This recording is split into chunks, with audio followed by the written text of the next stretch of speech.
Howdy folks, AJ coming at you again, your resident vintage gamer. And it's Beer 30.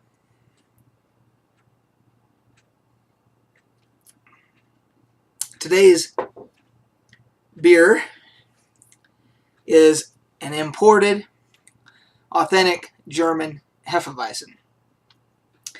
This is the Schneider-Weiss by Schneider & Son, and it's the original German Hefe-Weizen. Let's hold that up there for you guys to see that. And this particular, let's see if it gives it to me here. They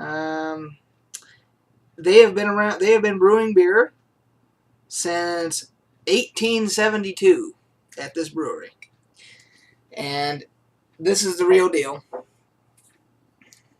And that's actually a little darker than the German Hefeweizens I'm used to, but it's got the cloudiness. And if you've never had a true Hefeweizen, what it is, it's an unfiltered wheat beer. And inside there's going to be yeast that is left over from the brewing process that's in there.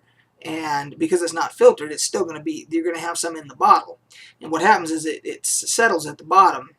And the true way when you pour a German Hefeweizen is, number one, is you've got to have a Hefeweizen glass. This is a Hefeweizen glass.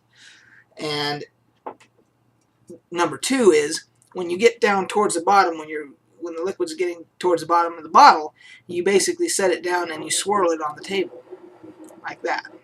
And what that's going to do is that's going to pick up that yeast sediment that's on the bottom. Now, if you don't like it, you don't want to do that. You don't want to mix that up with it. But if you're drinking a Hefeweizen, you probably enjoy that's why you're doing it. You like the flavor.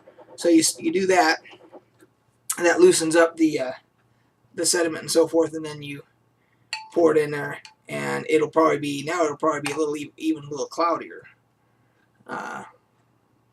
because I've got that sediment mixed in there.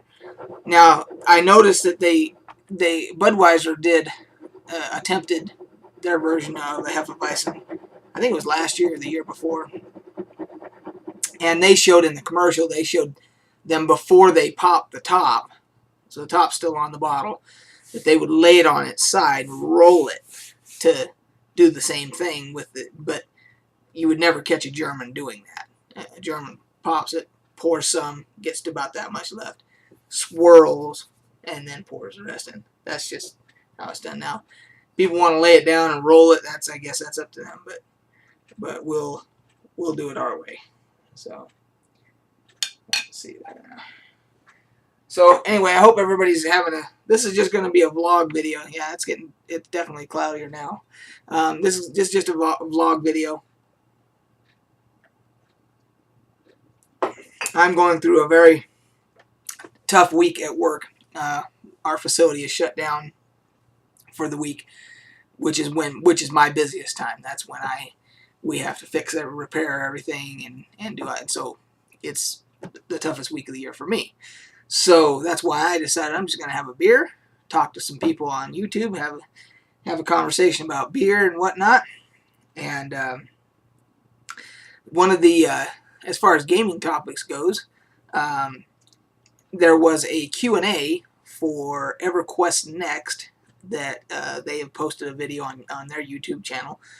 And I'll put a link there for you guys if you guys want to go watch it. And it's a Q&A with the developers about item customization. Specifically armor, and they go into the developers that are in the Q&A go through a long diatribe about how customizing should be allowed, for end game gear, and how you should be able to take a piece that you got lower, at a lower tier earlier on in the game, and you should be able to keep, if you like the look of it, you keep it as you get, higher levels and keep that same look and everything, which is fine. But the thing that they don't talk about is they don't talk about player crafted armor. They omit the entire discussion about any. That's where true customization. If you want custom stuff done, it should be done at the crafter level.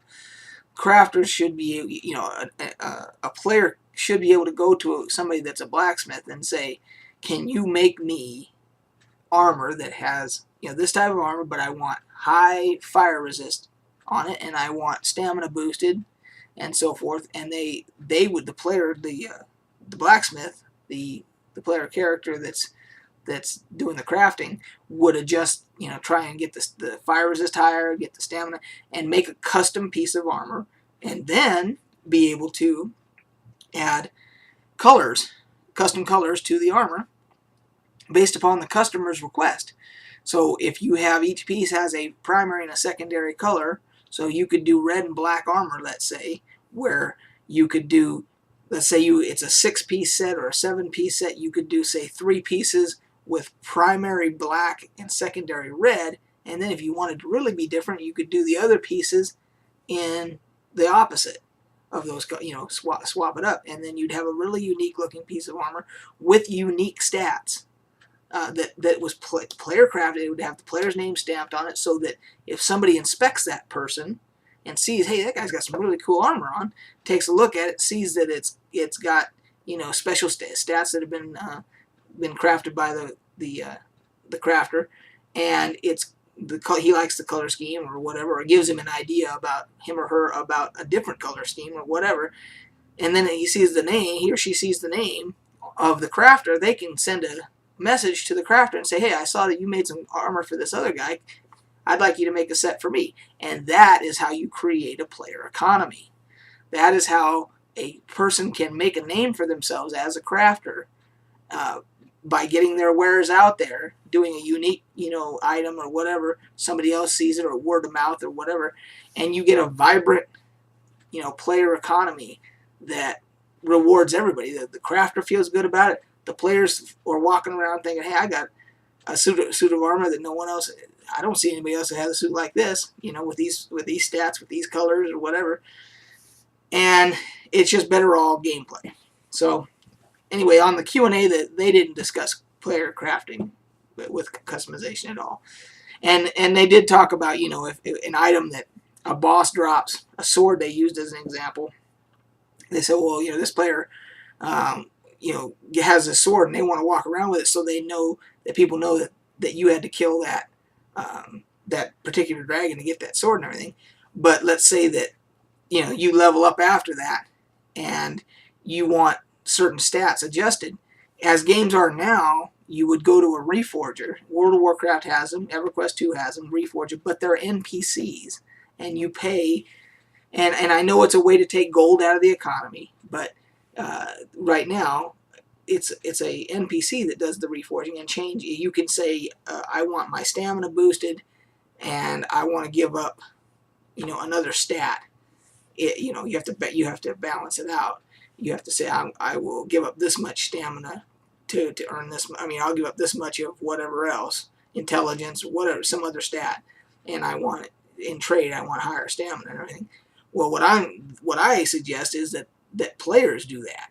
That you take it to a blacksmith and you say, I want this sword that dropped. I like it, but I want the stats changed. And then through the system, the player crafter is the one who does that reforging, not an NPC. But again, these are all dreams of mine. I don't know how you guys feel about them, but I'm going to drink my beer and go on with my evening. So, that's the other thing. Been watching the game, just started watching Game of Thrones, and I know I'm behind and everything. People are going to say, how can you just be watching it now? I went out and bought both first and second season on Blu-ray, dropped the money, and then I burned through the first season like in one sitting, and I'm on the second season now, and I'm hopelessly hooked, and it's fantastic. And I'm a big fan of the Night's Watch. That's all I gotta say. Although, because those guys in black, they look like every player character I've ever created in any game. I always wanted them in all black as a rogue, whatever, thief, rogue, whatever you want to call them, and then all black. And so I instantly relate to the Night's Watch. So anyway, you guys have a good evening. Cheers, and we will catch you guys on the flip side.